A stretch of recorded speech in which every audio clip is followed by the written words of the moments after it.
NCB में निर्दोष लोगों को फंसाने का, हजारों करोड़ की उगाही करने का कहीं न कहीं देवेंद्र जी उसको डाइवर्ट करने का प्रयास कर रहे हैं। क्या आपके इशारे पे पूरे महाराष्ट्र में उगाही का काम हो रहा था कि नहीं? रियाज भाटी लगातार आपके साथ सभी कार्यक्रमों में क्यों नजर आता था? रियाज भाटी भारतीय जनता पार्टी के कार्यक्रमों में क्यों नजर आता था? आपके डिनर टेबल पे क्यों नजर आता था? देवेंद्र जी, आप मुख्यमंत्री रहते हुए इस महाराष्ट्र में आपने सारे क्रिमिनल लोगों को सरकारी पदों पर बिठाया, जाली नोट का नेक्सस आपने चलवाया।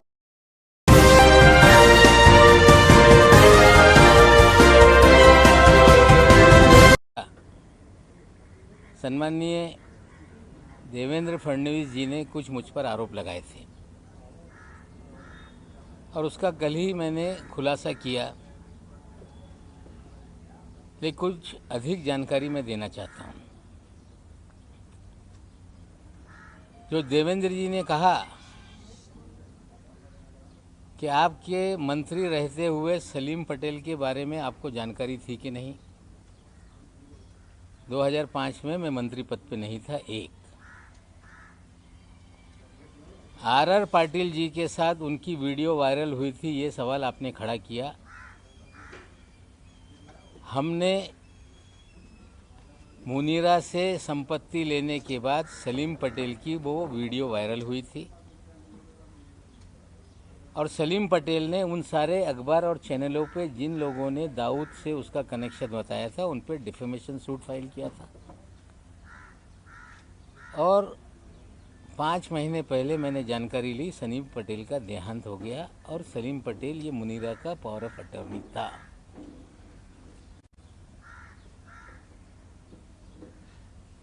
सरदार वली खान के बारे में उन्होंने कहा कि सजा याफ्ता मुजरिम से आपने कोई लेन देन किया है। 2005 में वो कन्विक्टेड नहीं था। जो वॉचमैन वहाँ पे था उनका लड़का था। 300 मीटर पे 7/12 पे उसने अपना नाम चढ़ा लिया था रेक्टिफिकेशन करने के लिए कोई कागज़, वो हमने उनको पैसा दिया था, ये सच्चाई है। लेकिन देवेंद्र जी ने हमें जो लड़ाई में लड़ रहा था या लड़ रहा हूँ, जो एनसीबी में निर्दोष लोगों को फंसाने का, हजारों करोड़ की उगाही करने का कहीं न कहीं देवेंद्र जी उसको डाइवर्ट करने का प्रयास कर रहे हैं। और सिर्फ डाइवर्ट करने का नहीं, उस अधिकारी को बचाने का प्रयास हो रहा है, क्योंकि देवेंद्र जी के उस अधिकारी के पुराने संबंध हैं। 2008 में कोई अधिकारी नौकरी पे आता है और 14 साल से मुंबई शहर छोड़ता नहीं, इसके पीछे क्या राज है? देवेंद्र जी औरों को कह रहे हैं कि अंडरवर्ल्ड कलेक्शन के लोग हैं ये, लेकिन देवेंद्र जी हम आपसे पूछना चाहते हैं कि सारे अंडरवर्ल्ड के लोग, जो अंडरवर्ल्ड कनेक्टेड लोग हैं, जो बड़े बड़े क्रिमिनल हैं, आपने मुख्यमंत्री रहते हुए उन्हें सभी लोगों को जो सरकारी कमीशन है, सरकारी बोर्ड है, उसका अध्यक्ष क्यों बनाया? मुन्ना यादव नाम का एक व्यक्ति जो नागपुर का कुख्यात गुंडा है, जिस पे हत्या से लेके सभी तरह के मामले दर्ज हैं, जो आपका राजनीतिक सारे भय पैदा करने वाला आपका साथी है, उस मुन्ना यादव को आपने कंस्ट्रक्शन वर्कर बोर्ड का अध्यक्ष बनाया था कि नहीं? क्या आपकी गंगा में मुन्ना यादव नहा के पवित्र हो गया था? आपने हैदर आजम नाम के एक आपके नेता को मौलाना आज़ाद फाइनेंस कॉरपोरेशन का अध्यक्ष बनाया था कि नहीं? क्या हैदर आजम बांग्लादेश के लोगों को मुंबई में बसाने का काम नहीं करता है? क्या हैदर आजम की दूसरी पत्नी जो बांग्लादेशी है, जिसकी जांच मलाड पुलिस स्टेशन ने शुरू की, 24 परगना पुलिस थाने में कागज भेजे गए, बंगाल पुलिस ने भेजा कि ये जो भी बर्थ सर्टिफिकेट है, जो भी कागजात है, ये फर्जी है। और मलाड पुलिस स्टेशन जब मुकदमा दर्ज कर रही थी तो मुख्यमंत्री के कार्यालय से फ़ोन करके आपने वो मामला दबाने का काम किया कि नहीं? क्या आपके इशारे पे पूरे महाराष्ट्र में उगाही का काम हो रहा था कि नहीं? मामला मुंबई का हो, बिल्डरों की ज़मीनों का झगड़ा हो, मामला थाना में जाके कंप्लेंट करके दर्ज करके वसूली की जाती थी कि नहीं?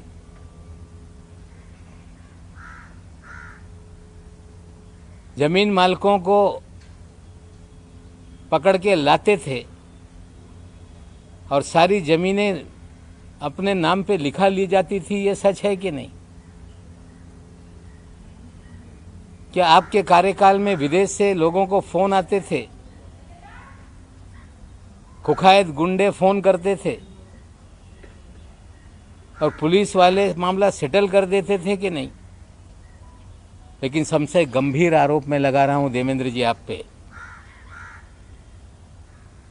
कि जब 8 नवंबर 2016 को नोटबंदी हुई, मोदी जी ने कहा कि नोटबंदी इसलिए किया जा रहा है, आतंकवाद खत्म होगा, काला धन खत्म होगा। और एक बात मोदी जी ने कही थी कि बड़े पैमाने पे जाली नोट है, उसे खत्म करने के लिए हम नोटबंदी का काम कर रहे हैं। जब नोटबंदी हो गई, पूरे देश में जाली नोट, चाहे पंजाब हो, 2000 के 500 के जाली नोट पकड़े जाने लगे, मध्य प्रदेश में जाली नोट पकड़े जाने लगे, तमिलनाडु में जाली नोट पकड़े जाने लगे। लेकिन छापेमारी की जिसमें 14 करोड़ 56 लाख रुपए के जाली नोट पकड़े गए।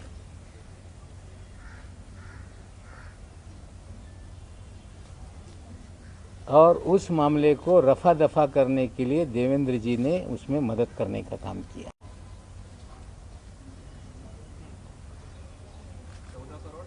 56 लाख रुपए डीकेसी में 8 अक्टूबर 2017। साथियों, जाली नोट का nexus ISI Pakistan Dawood via Bangladesh, ये पूरी जाली नोट इस देश में फैलाई जाती है। 8 अक्टूबर के छापेमारी में 14 करोड़ 56 लाख पकड़े गए। मुंबई में एक गिरफ्तारी हुई, पूना में एक जो गिरफ्तारी हुई इमरान आलम शेख, पूना में गिरफ्तारी हुई रियाज शेख, और एक नई मुंबई में भी उसमें गिरफ्तारी हुई थी। लेकिन 14 करोड़ की 56 लाख की जब्ती को 8,80,000 रुपये बताकर मामला दबाया गया।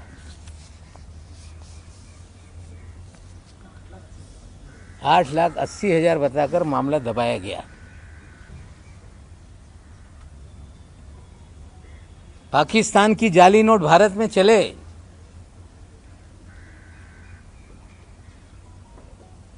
मामला दर्ज हो और उसमें कुछ दिनों में जमानत हो जाती है,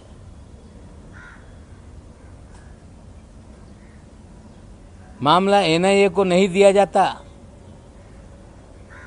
नोट कहाँ से आ रही थी उसके अंतिम जांच कभी आगे नहीं बढ़ती,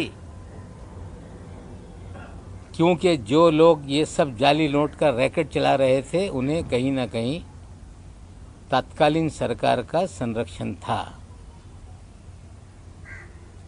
कहानी बनाई गई कि वो तो कांग्रेस का नेता है। इस शहर में कभी भी वो कांग्रेस का नेता नहीं रहा। खेल था कि पकड़ा जाए तो कांग्रेस पे बिल फाड़ दो।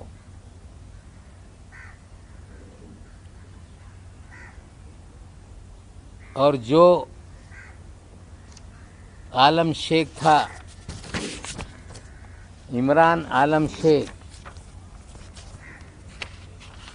ये माइनॉरिटी कमीशन 6 महीने के बाद जिसको हाजी अरफात शेख को चेयरमैन बनाया गया, उसका ये छोटा भाई है। हाजी अरफात शेख जिसे देवेंद्र जी ने दल बदल करा के अल्पसंख्यक आयोग महाराष्ट्र का चेयरमैन बनाया था, उसका ये छोटा भाई है। देवेंद्र जी, आप मुन्ना यादव को चेयरमैन बनाते हैं, कुख्यात गुंडे को, बांग्लादेशियों को इस शहर के अंदर आबाद करता है, उसको आप माइनॉरिटी मौलाना आज़ाद फाइनेंस कॉरपोरेशन का चेयरमैन बनाते हैं। तो जो जाली नोट का रैकेट चलाता है, कहीं छोटे मोटे कोई कार्ड छाप ले के कांग्रेस का नेता बना देता है, रहता है किसी और पार्टी में, काम आपके लिए करता है, और बाद में आप उसे महाराष्ट्र के अल्पसंख्यक आयोग पद का अध्यक्ष बनाते हो। पूरी तरह से आपने राजनीति का क्रिमिनलाइजेशन किया। हम आपसे पूछना चाहते हैं कि रियाज भाटी कौन है?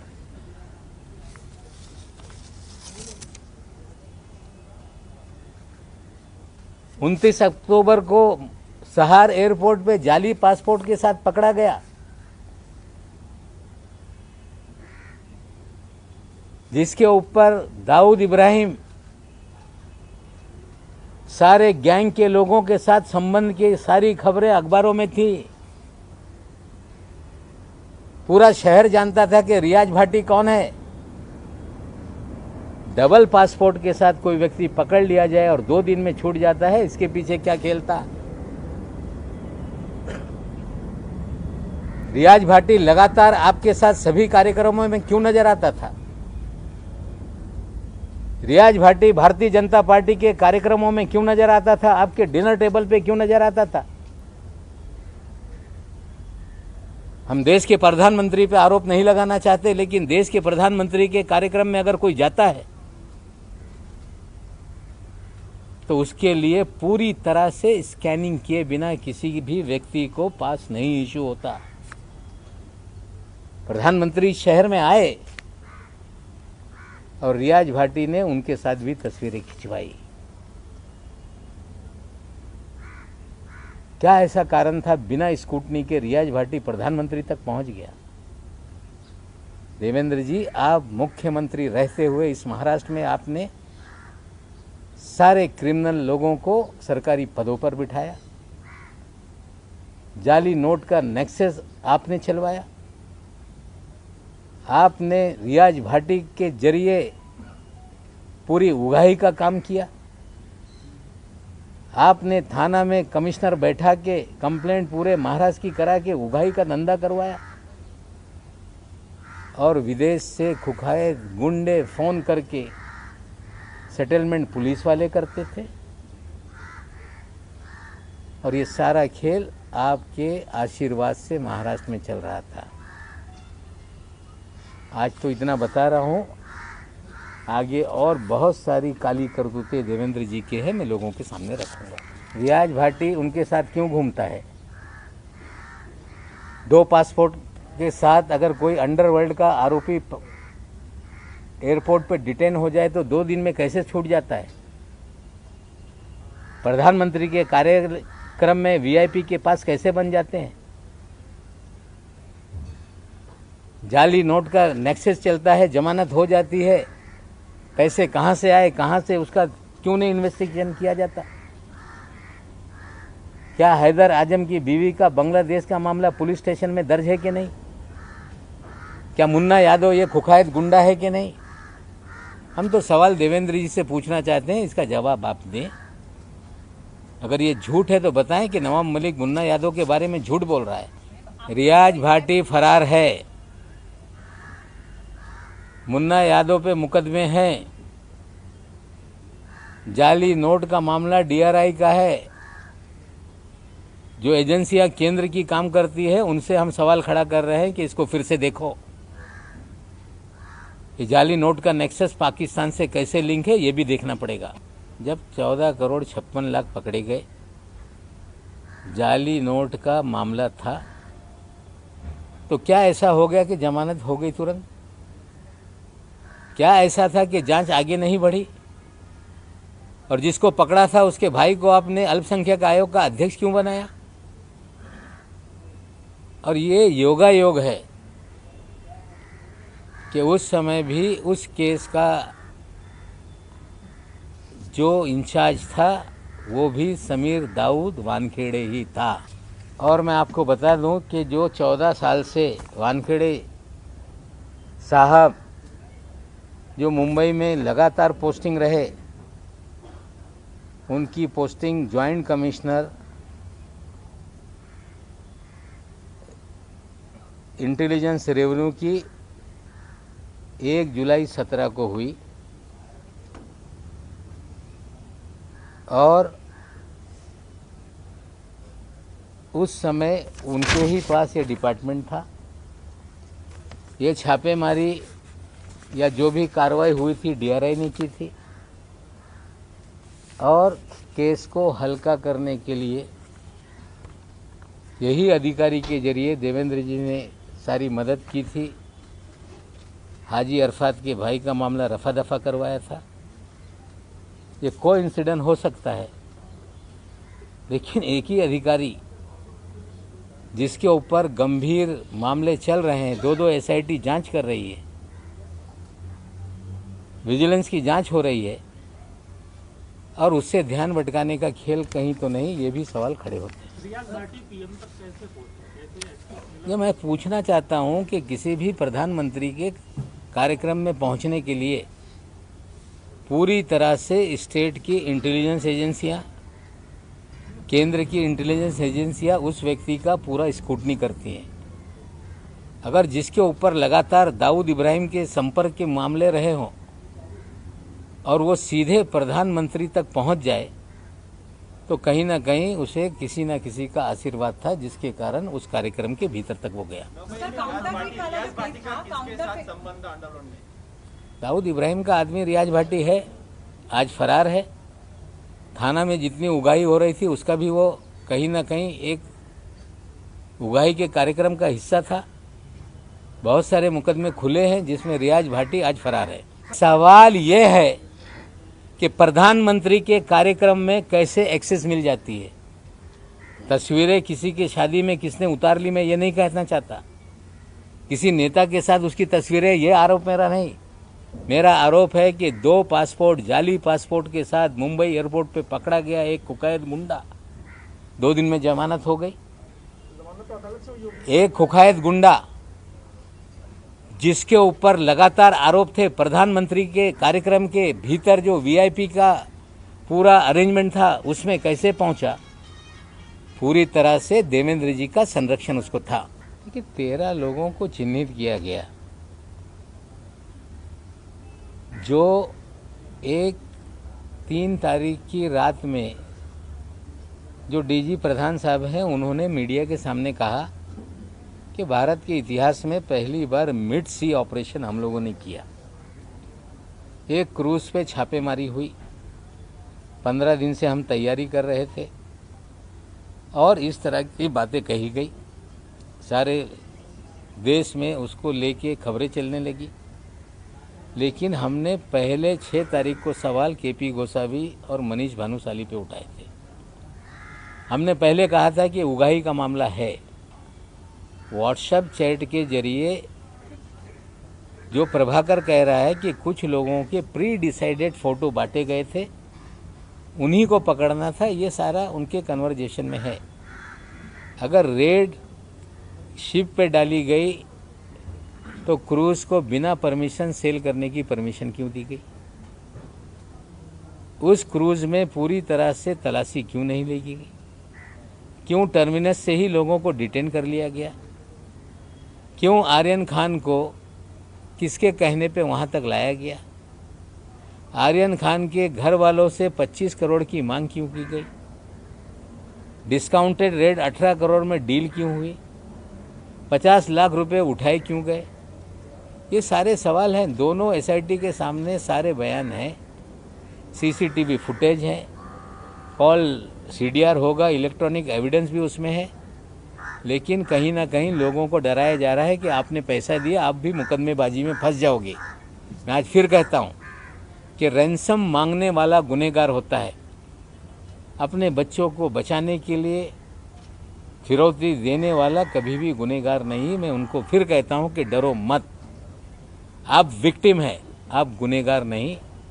डराने से आप डरेंगे तो इस शहर में इसी तरह का उगाही का काम चलते रहेगा। काला पैसे का मुझ पे आरोप लगा रही है। काला पैसे का बेनामी संपत्ति की ही बात है तो किस लोग आदमी के नाम पे 200 करोड़ का फ्लैट है? बीकेसी में कौन फ्लैट लेकर किसके नाम पे रह रहा है? काला धन, बेनामी संपत्ति का ही अगर शौक है, ठीक है, शुरू करिए। हम तो पूरी तरह से तैयार हैं कि आपका ईडी, सीबीआई, एनआईए जो भी मेरी जांच करानी कराइए, लेकिन जो कागज़ मैं दूंगा उसकी भी जांच होगी, ये भी मुझे वो आश्वासन दें।